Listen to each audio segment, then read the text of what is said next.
If you are into military fantasy with gripping battles, morally complex characters, and a mix of magic and muskets, then today's book just might be for you. Today I will be covering The Crimson Campaign by Brian McClellan. Welcome to Spencer Reads Everything. I'm your host, Spencer Duncan, and today we are covering the second book in the Powder Mage trilogy, The Crimson Campaign.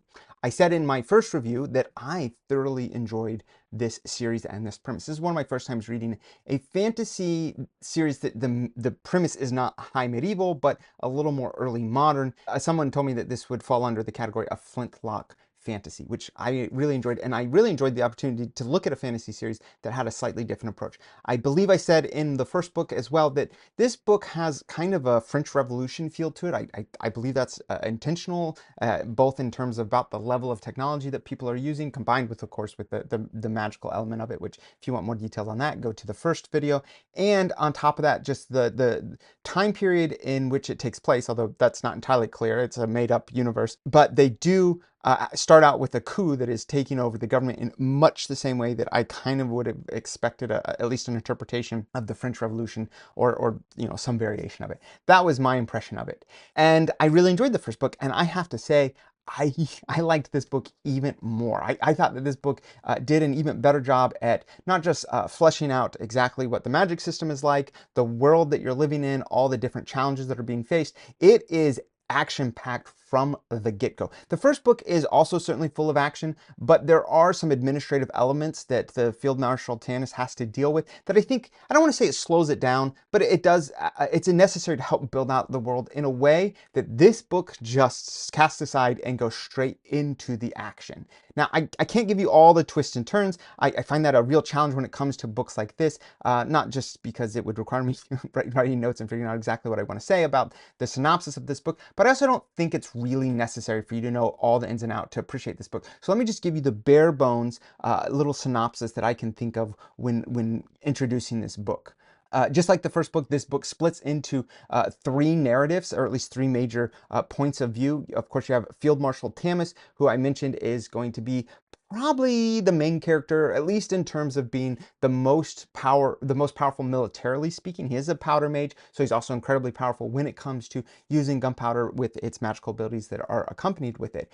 And in this book, part of his strategy at trying to defeat an overwhelming force is to go behind enemy lines. So he is going to help sneak a whole bunch of troops behind enemy lines, and the majority of this book is him trying to win, not necessarily full out battles, but trying to help his larger army by doing various things behind enemy lines. And that is what he is doing most of this book. There's actually going to be a rumor that he has died, and he's going to use that to his benefit. He wants people to think he has died.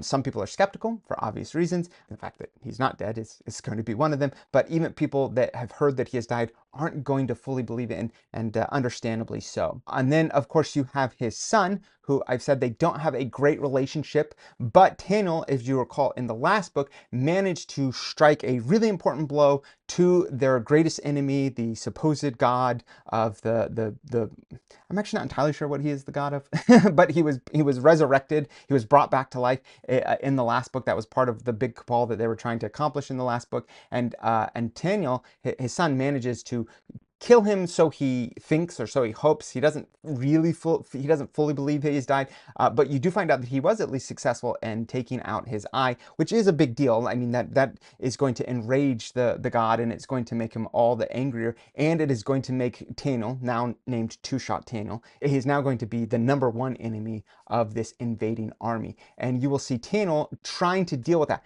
You will also see Taniel dealing with his addiction to gunpowder, which I got the impression in the last book that lots of people that are gunpowder mages have that problem.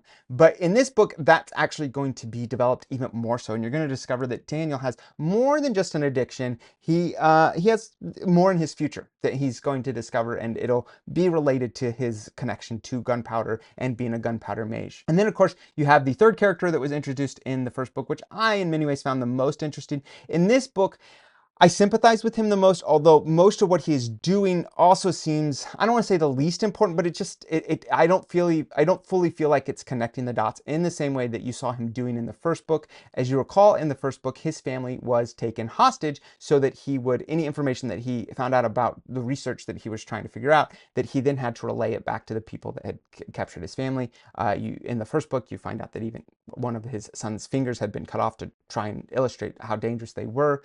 And so Adamant is, did I say his name? So Adamant in this book is continuing with that storyline. He no longer is doing the same kind of research he was doing. Instead, he is trying to save his family and the hostage situation. You do see him getting mixed up with some very interesting characters, and you will, of course, see that element of his efforts at saving his family get even more complicated. And so you will see him taking some pretty extreme measures to do what he feels like a father should do.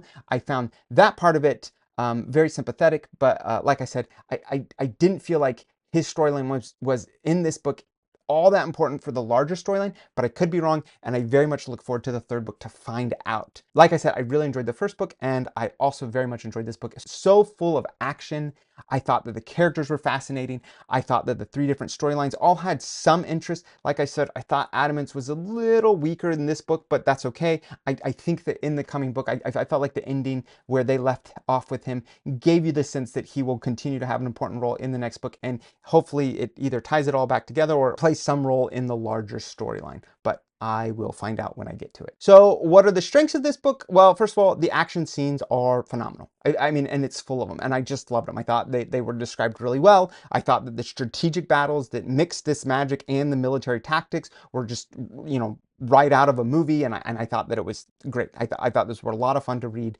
There is some depressive element to just how bad Field Marshal Tannis's troops are being beaten down, and that is not something that really goes away. And so it'll continue to be a bit of a struggle throughout the book, but you will also see him have some key victories that will be promising, but it is going to be something that you should probably know on the outset because it does not suddenly get better. And I should say that this is part of a trilogy that is very much so going to have hopefully a phenomenal finish in the third book, but of course to do that you usually have to end the second book on a bit of a, if not a cliffhanger, at the very least a bit of a moment of opportunity, we'll say.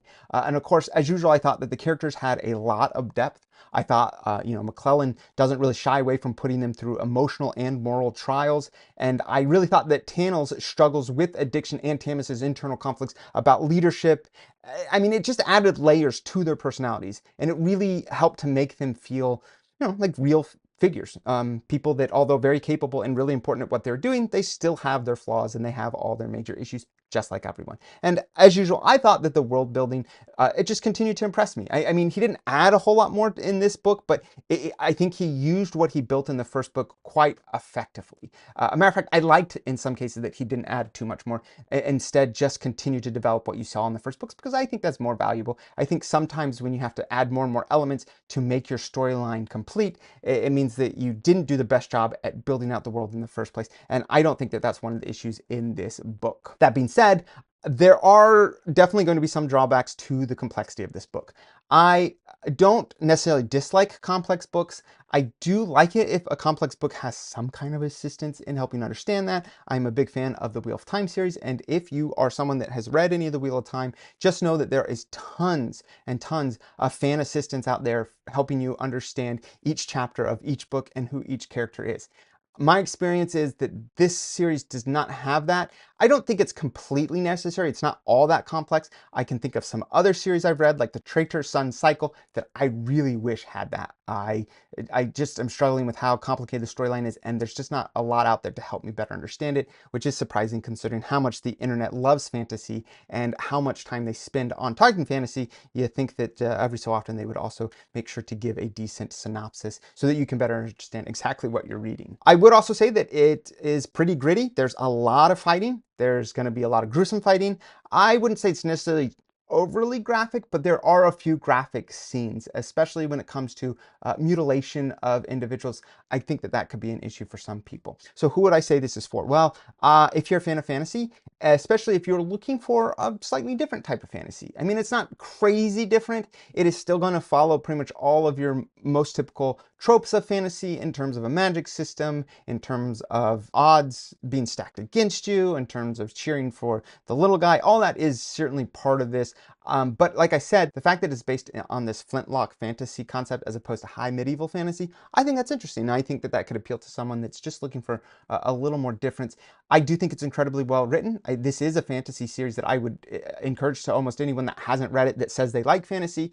I don't know if it would be a series I would recommend to people that are still trying to get into fantasy. It is definitely going to be a little more gruesome and a little more and a little darker and a little more challenging for people that aren't already drawn to fantasy as a larger genre. Who do I not think this is for? Well, if you're not a fan of fantasy, even though this has a different paradigm, I still don't think this is going to be for you. It is fantasy in all other respects. And so if there's something about fantasy that you struggle with, it's probably still going to be in this book as well.